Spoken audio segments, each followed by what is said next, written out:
All right, now speaking of former champions here, word out of the WWE that this is not an official statement from them, but pretty reliable reports. Is it from TMZ?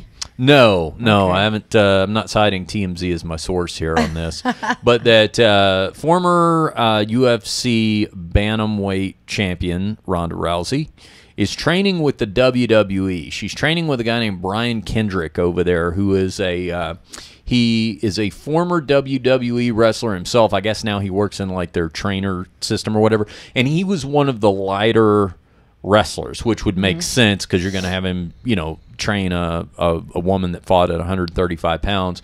But what's happening over there behind the scenes is the women's division in the WWE apparently is something that in the last couple of years they put a lot of marketing behind. Like they're even having it main event pay-per-views, which, I understand it's all predetermined and orchestrated and all that, but still they have to, they're a $1 billion company, so they're very strategic in their marketing, and they've been putting a lot of effort behind the women's division. It's even, like I said, main evented some of their pay-per-views. Now they're I guess having a tournament where they're looking for new female talent, and one of Ronda Rousey's cohorts,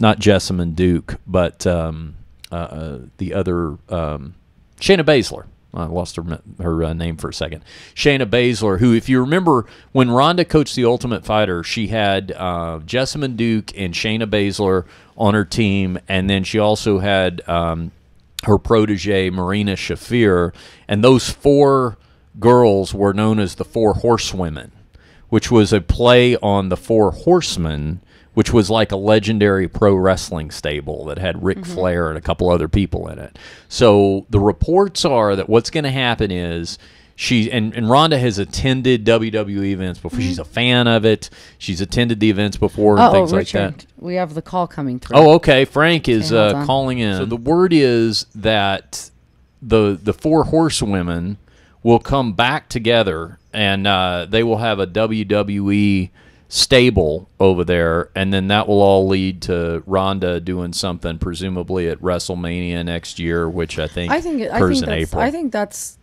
better for her. I think that's perfect good for her I think right it's now, perfect isn't it? for her. Yeah. Yeah.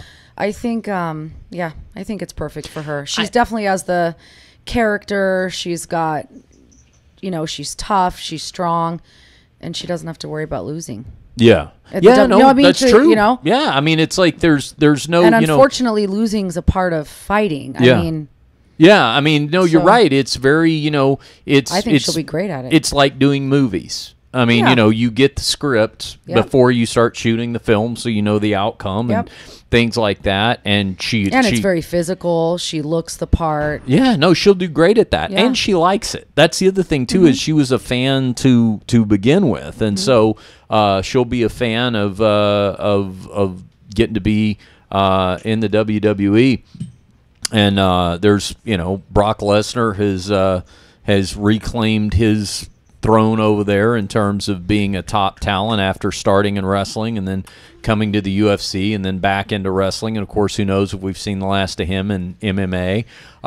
People are always, Frank and I were talking about as soon as we announced his signing with Bellator. Oh, I know. Frank people are wants always that trilogy. interested in that third Brock Lesnar fight. Although I'll tell you what, I don't know how much of a fight it's going to be, Jennifer. I saw Brock Lesnar fight The Undertaker recently. He barely got by him, and The Undertaker's like in his late 50s, I think. So I don't know.